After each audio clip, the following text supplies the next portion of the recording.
If we as a country want to continue to stay on the cutting edge, we are going to have to continue educating people. In fact, we're going to have to do a lot better. Because, look, there are some things you can just learn that you don't. There are archaeologists out there that don't have degrees that are just as good as ones who do. However, if you're going to build a rocket ship, I'm going to want some degrees. I'm going to want to know you can do some book work. If you're going to be my doctor, my surgeon, I'm going to want a college degree. Not just, your basic. I'm going to want that doctorate. I'm going to want that full MD before you cut my body open. But to do that, how much debt do they have to take? And even as doctors, how long does it take to pay off?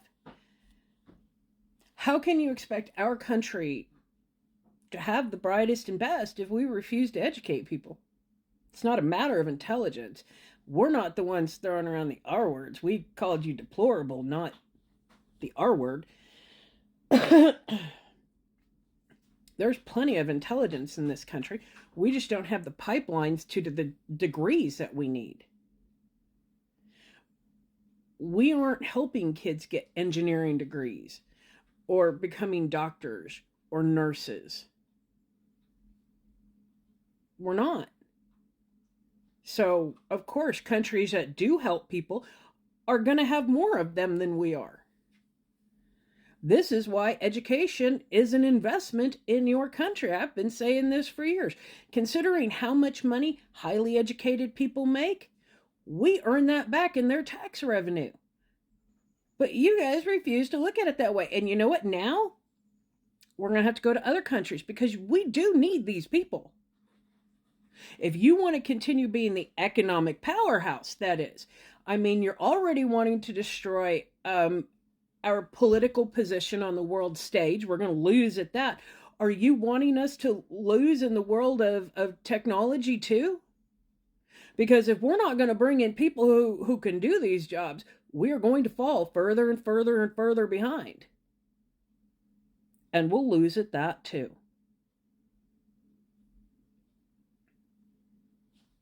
Maybe we can start bringing these people in, even though it is not the best program. It does kind of turn people into slaves because you have lots of power over them.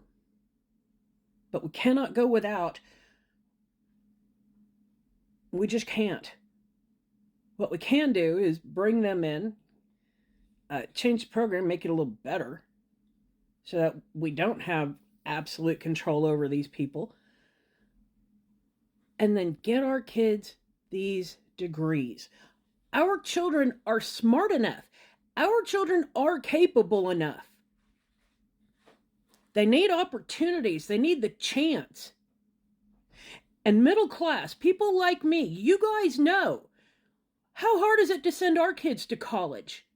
We make too much money to really be of any help, yet we make too little to be of any help. We just fall in that middle, you're fucked category. We make too much money to get the tax breaks, nowhere near enough to shelter our money. We're the ones caught in the middle getting fucked. Why don't you want better for your children? Why don't you want your children to get that $500,000 a year job?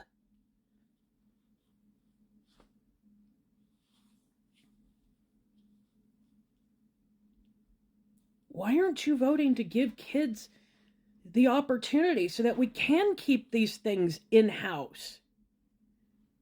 That way people from other countries want to come here and learn from us, not be the ones in charge.